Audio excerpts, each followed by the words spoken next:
Secure the objectives.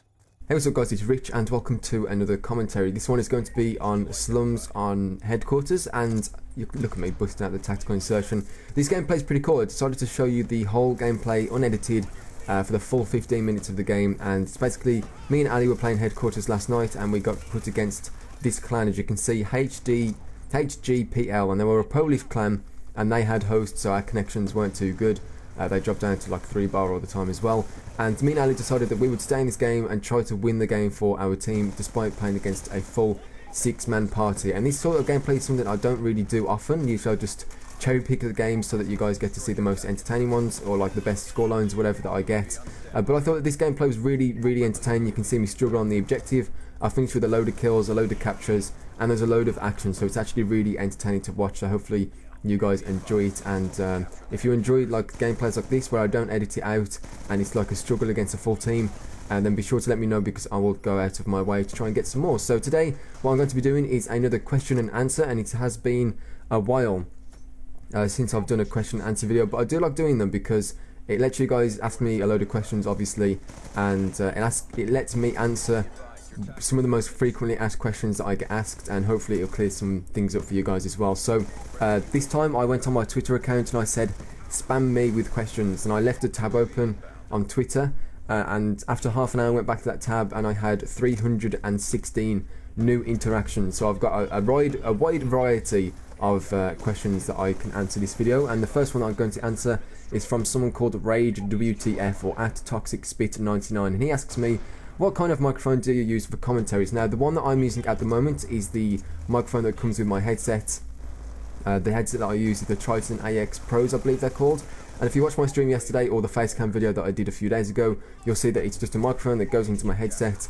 And then what I do is, if it's a post commentary, if it's like a video like this, I can't do it when I'm live streaming, but if it's a video like this one, I'll go into Sony Vegas, I'll add a little bit more bass because this microphone makes my voice sound really tinny. So I'll add a little bit more bass than is actually picked up by the microphone, and I'll change it around a little bit just to make it sound as nice as possible. But in the past, I've used the microphone from my Cyborg Freck 5s, which is a headset that I won last year in a competition that Ken Burton put on. Actually, it was like a Spec Ops mission. You had to get like the most score. I did it for a few hours. I got the most score. He sent me the headset, and it's actually my favourite headset that I've ever had, because there's like equalizer settings, you can boost the bass on there, and the sound quality is really good. So I've used this microphone, I've used the microphone on my Freck 5s, and I've also used a third microphone which is called the Samsung CO1U condenser microphone. It's like a standalone microphone that's got no other uses, and it's okay, but it cost me like £70, and when you consider like you can get Tritons for £70 and the microphone on this is better than that one, it makes sense just to buy the Tritons. So if you're looking to buy a headset that's good for gaming, that's good for microphone usage, I guess the Tritons are your best bet, because you can listen to PC sound and Xbox sound at the same time. The microphone's good, and it sounds like I'm on commission from Tritons, but I'm really not, honestly. So yeah, that's the microphone that I use, and I guess I'll move on to the next question. And just to let you guys know, I will be doing another Q&A, hopefully like next week. But instead of asking on Twitter, what I'm going to be doing is looking back to the comments of this video, and I'll be answering questions from this video. So if you've got a question you want me to answer for you, leave the comments in the comment section down below, and around a week or two's time I'll come back to this video and answer those questions in another one. So moving on to the next question, it comes from at xkawaz, and he asks me, how long have you played FPS? What was your first one? What do you think about Battlefield, and your favourite YouTuber? These are a lot of questions, so I'm going to start out with the first one. How long have you played first-person shooters? And my first one. So my first-person shooter was Halo 3. I got into the first-person shooter genre late, I guess. Actually, no, it was 007 Nightfire on the GameCube. I used to play it loads with my friend Ryan back in the day. It was actually a really good game. It was the first game that I played where you could set up a game against bots, against the computer. So I would play against like 9 bots on a map, and I'd sit there for like 3 hours just practicing my shooting and whatnot. So yeah, that was my first person shooter. That is a difficult sentence to say. That was my first person shooter, and I got that around, it wasn't even my game, I borrowed it off a friend loads. That was around when I was 9 maybe, so 9 years ago now. And what do you think about Battlefield? I do enjoy Battlefield. I do have Battlefield Bad Company 2 for Xbox and PC. I have Battlefield 3 for PC. I just don't really upload them because I don't play it very often, and I'm not very good at the game, so I don't bother recording and I don't upload them. So Battlefield is a cool game, I just wish I was a little bit better at it. And my favourite YouTuber is that's a difficult question, because I watch a lot of YouTubers. Who's that guy that goes out and does like the craziest stuff? I think his name's, is it Devin Supertramp, that just goes and makes like big swing ropes in canyons and stuff? I think that's epic. I'd like to say that he's my favourite YouTuber, because every video is like a massive adventure that I wish I would be able to go on. And then I watch the video and then I realise that my life sucks, and yeah, there you go, there's my favourite YouTuber. So thank you for that question, Kawaz. The next one I'm going to be moving on to is from the Ohomes, I guess, Ohomes. And he asks me, which is the video you are most proud of, and which video are you most ashamed of? I'm going to start with the ashamed one first. I'm not ashamed of any videos. I started making videos back in like late 2006, early 2007. I used to make RuneScape videos on a channel that is deleted now, so you can't watch any of them, which is a shame. I used to make guides on how to get your mining up and how to get to God Wars Dungeon when it was released in August. I used to do stuff like that. I didn't make that many videos on it, but I did really enjoy it. I remember writing down a list of all the RuneScape guides that I was going to create and upload to my YouTube channel, and I got around to doing around half of them, but I just remember really enjoying it. And when I was making those videos, a little bit later on in around 2008, I got into watching Blame Truth and XCal, and I got into Call of Duty video making instead, and I opened a few channels. And what I did was I tried to message people like Blame Truth and XCal, and I tried to message them saying, I'm gonna start a channel that has like everyone's best commentaries and everyone's best gameplays, and you can like submit yours, and then, you know, it'll be like a massive community channel. I didn't call it a community channel because those didn't exist and I didn't think of that name, but that was my concept. But they never replied to me, so what I did was I still went ahead and downloaded their videos, which was, you know, looking back, it was a wrong thing to do, but I was only like 13 at the time, 13 or 14 years old, and I really wanted to get that channel off the ground because I thought it was a good idea. So I'm not sure if I had the first community channel for COD or not. Maybe I did, maybe I didn't, I don't really remember. So how did I get to that from most ashamed? I'm not ashamed of any of my videos, honestly. If I uploaded a video, it means that at one point in my life I thought that other people may enjoy what I created, and I wanted to share it with YouTube. So not ashamed of any of them. What video are you most proud of? I think it's the most viewed video on my channel, which is my 1v1 with the MLG Legit Quickscoper, just because it got watched by so many people. I think it's coming up to like 450,000 views right now. It got advertised on Machinima Respawn.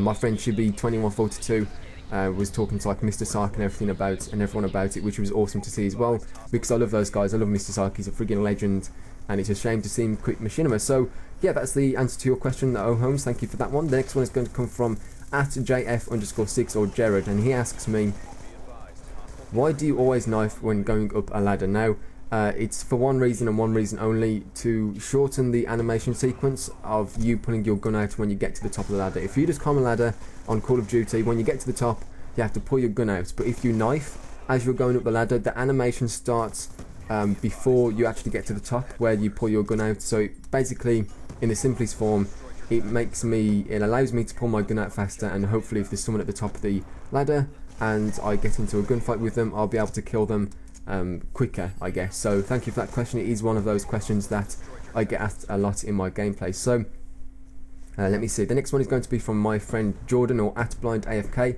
He asks me, what was your first intentions when you started YouTube? Was it for the fun or the views, or a combination of the two? When I started YouTube, there was absolutely no concept of money involved. If you wanted to get money doing YouTube, it was like Google AdSense, and no one really did it because it wasn't a thing.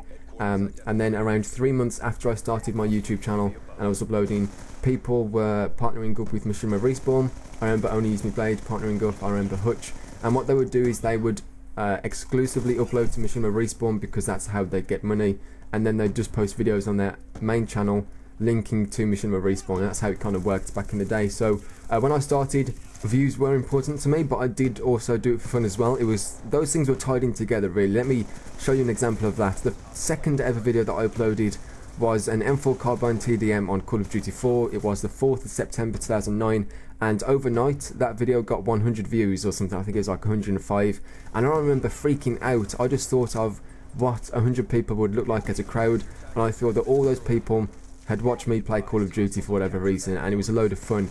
And it's kind of the same today. You know, if my videos are getting more views, I find YouTube more fun, more rewarding, because people are enjoying my content a lot more.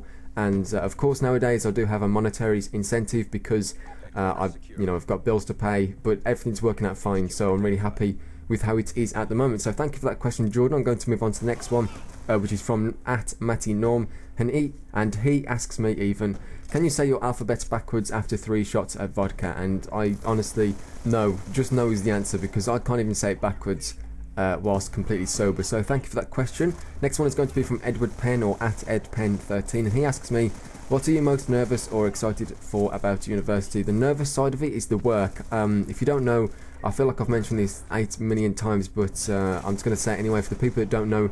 I'm going to be doing a mathematics course at university starting this September, and the content is going to be so difficult. A lot of it is calculus. If you don't know what calculus is, it's differentiation and integration, and I'm awful at it, mainly because I missed a lot of lessons when I was learning it at A-level, so I'm going to have to teach myself before I go. So yeah, that's the biggest thing that I'm nervous about, trying to teach myself integration and differentiation and everything like that before I go.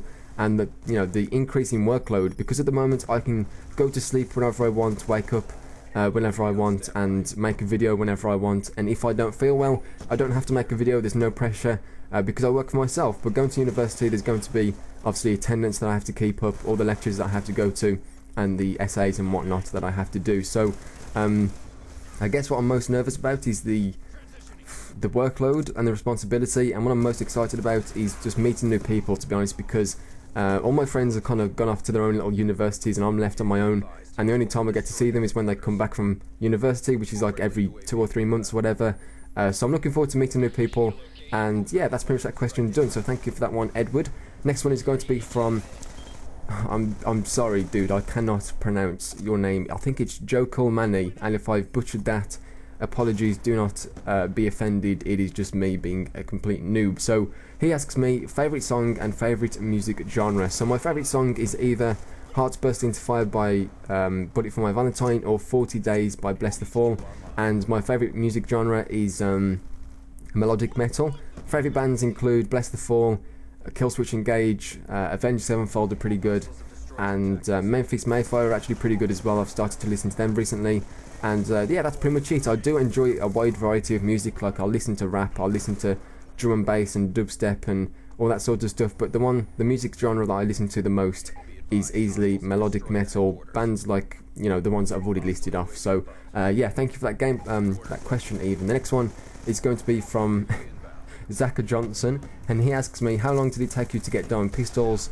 How long have you been sniping, and how old are you? I am 18 years old. A lot of people have been I guess surprised by that. People have seen the face cam video that I did and said that I look like 25 years old or something. I'm 18 years old, I promise. How long have I been sniping? Since Call of Duty 4, I was like a purist sniper. If people weren't using an ACOG M40, I would get really mad at them. I was like some squeaker kid who would only like sniping, and that was me. That's how I learned to snipe, I guess. So yeah, that is that's the answer to that question. And the other part of the tweet that you asked me, how long did it take you to get Diamond Pistols? Less than a week. It took me around a day of playtime, not a day of playtime even, a day in real life to get each pistol, and I think there's 6 pistols, or maybe 5, I don't know, but it took me less than a week to get them diamonds, so that was kind of like a time investment. And the last one, well, the last question that I'm going to answer is from Jake McMahon, or @Macca7777. He asked me, have you ever gotten into a lobby randomly with a YouTuber? Yes, I've gotten into lobbies with I think the main one that I often run into on Call of Duty, if you guys know who JX23 is, or John, I think his name is, we run into each other quite often. It's like once every 3 weeks or something, which is pretty crazy if you imagine how many people actually play this game. So yeah, I've run into JX23 a lot, and I actually met him in London as well. It's actually a really nice guy. So that is going to be the end of the Q&A. I'm just going to talk about the rest of this gameplay. As you can see, at the moment in the gameplay, we just needed to get over to this hard point, or headquarters even, and we needed to stop them getting it straight away. If they got it straight away, I'm pretty sure that they would have won the game. So I just ran over there, put attack insertion down, and risked my life over and over again trying to stop them. And thankfully, teammates ran in. I think a teammate had a guardian set up as well, which was really helpful, as you can see there. And we end up capturing this hard point, or headquarters even, and we win the game against a full team of 6 in headquarters, which is really cool. So if you guys have enjoyed this video, please leave me a like rating. I think it's the longest video I've ever done out of the 600 or 700 I've made in total over the last 5 years. So leave it a like rating if you enjoyed it, and I'll speak to you all tomorrow. Bye. Oh, and don't forget to leave your questions in the comment section down below if you want me to answer yours in the next Q&A session. So, yep, thanks for watching, guys. I'll see you later on for a live stream. Bye.